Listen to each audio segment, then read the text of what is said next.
আসসালামু আলাইকুম। আমি মোহাম্মদ আবির হোসেন, বর্তমানে ঢাকা বিশ্ববিদ্যালয়ের অ্যাকাউন্টিং ডিপার্টমেন্টে পড়াশোনা করছি। আমি 2023-24 শিক্ষাবর্ষে ঢাকা বিশ্ববিদ্যালয়ের সিভিটে তৃতীয় স্থান অর্জন করেছিলাম। এর পাশাপাশি জাহাঙ্গীরনগর বিশ্ববিদ্যালয়ের ইউনিটে প্রথম স্থান অর্জন করেছিলাম।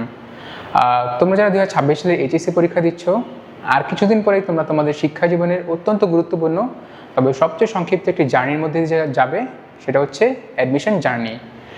এই সময় একটা জিনিস লক্ষ্য করা যায় যে অনেক শিক্ষার্থী একটা কনফিউশন বা নার্ভাসনেসের মধ্যে পড়ে যায় যে দিনে হয়তো কমপক্ষে 15 থেকে 16 ঘন্টা পড়তে হবে, তা না হলে ভালো করা পসিবল না, যা মোটেই সঠিক নয়।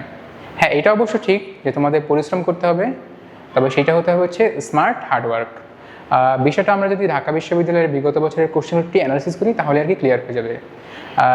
উদাহরণ হিসেবে বলা যায় যে ইংলিশের প্রশ্নগুলো আমরা যদি অ্যানালিসিস করি তাহলে দেখতে পারবো ভোকাবুলারি, অর্থাৎ সিনোনিম, অ্যান্টোনিম, ওয়ার্ড মিনিং এবং প্রিপোজিশন, এই 2-3টা টপিক থেকে প্রতি বছর 4 থেকে 5টি প্রশ্ন চলে আসে।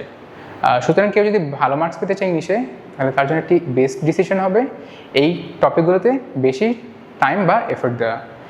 এবার যদি একটু হিসাব বিজ্ঞান বিষয়ের দিকে খেয়াল করি তাহলে দেখতে পারবো কোম্পানির যে আর্থিক বিবরণী রয়েছে সেই চ্যাপ্টার, লাভ, পণ্য ক্রয় বিক্রয় প্রতিষ্ঠানের লাভ ক্ষতির হিসাব, অনুপাত বিশ্লেষণ, অংশীদারি ব্যবসা, অবচয়, এই চ্যাপ্টারগুলো থেকে হচ্ছে প্রতি বছরই কম বেশি প্রশ্ন রিপিট হয়ে থাকে। এবং সর্বশেষ যদি ম্যানেজমেন্ট বা ব্যবস্থাপনার দিকে লক্ষ্য করি তাহলে দেখতে পাবো প্রথম পত্রের মধ্যে ব্যবসার যে ধরনের চ্যাপ্টারগুলো রয়েছে, অর্থাৎ একমালিকানা ব্যবসা, অংশীদারি ব্যবসা, কোম্পানি সংগঠন, এগুলো থেকে হচ্ছে প্রতি বছরই কোশ্চেন রিপিট হয়, বিশেষ করে কোম্পানি সংগঠন থেকে। এবং দ্বিতীয় পত্রের মধ্যে ব্যবসায়ের যে সংগঠনের কাঠামো রয়েছে সেখান থেকে, তার পাশাপাশি প্রেষণার যে অধ্যায়টা রয়েছে এগুলো থেকে কোশ্চেন রিপিট হয়ে থাকে। এগুলোতে গেলে হচ্ছে কোন টপিক গুরুত্বপূর্ণ বা কোন টপিক আমাদের বেশি সময় দেওয়া উচিত।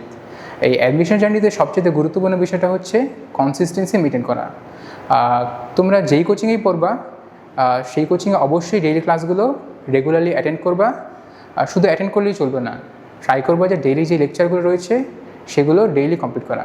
তোমরা যদি ভাবো যে না, আজ না পড়ে এগুলো জমায় রাখি বা আরেকদিন পড়বো, দেখা যাবে যে এটা আর কোনো দিন পড়া হবে না, কারণ 3 থেকে 3.5 মাস সময় তোমার দেখতে দেখতেই চলে যাবে এবং এই বাকি পড়াগুলো তোমার হচ্ছে পুঞ্জীভূত আকারে জমাতে থাকবে।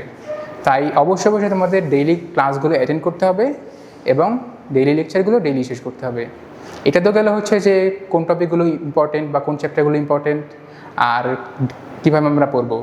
শুধু যে পড়লেই হবে এমন না, তোমাকে অবশ্যই নিজেকে জাজ করতে হবে এবং তোমার ভুল কোথায় হচ্ছে বা আর কেউ ভালো করা যায় সেটা হচ্ছে জানতে হবে।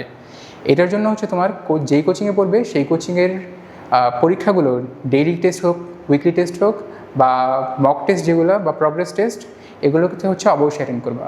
তুমি যদি পরীক্ষাই না দাও তাহলে বুঝবা কীভাবে যে তোমার অবস্থান কোথায়। বা সুতরাং তোমাদের জন্য পরামর্শ থাকবে, তোমরা প্রথমেই আইডেন্টিফাই করে ফেলো যে কোন টপিকগুলো বেশি গুরুত্বপূর্ণ এবং কোন টপিকে তোমরা বেশি সময় দিবা। এর পাশাপাশি কোচিংয়ের ক্লাসগুলো ডেইলি অ্যাটেন্ড করো, লেকচার শিটগুলো ডেইলি শেষ করো এবং কোচিংয়ে যতগুলো এক্সাম হবে সবগুলোতে পার্টিসিপেট করো এবং ট্রাই করো নিজের ভুল এবং ভুলের পরিমাণ যত কমানো যায় ততই বেটার। সর্বোপরি নিজের এবং সৃষ্টিকর্তার উপর আস্থা রাখো। আমি আমার অ্যাডমিশন সময় লুমিনাসের সঙ্গে প্রি এইচএসসি ব্যাচ থেকে যুক্ত ছিলাম। লুমিনাস এবং এর শিক্ষকদের উপর আস্থা রেখেছিলাম, যার কারণে আমার অ্যাডমিশন জার্নিটি স্মুথ হয় এবং আমি অ্যাডমিশনে একটি ভালো ফলাফল করি। সুতরাং তোমাদের জন্য একটি পরামর্শ রইল যে তোমরা লুমিনাসে আসতে পারো, ক্লাস করে দেখতে পারো, লুমিনাসের উপর আস্থা রাখতে পারো। ইনশাল্লাহ তোমরা ভালো কিছু করবে। তোমাদের জন্য অনেক দোয়া রইল। ধন্যবাদ সকলকে।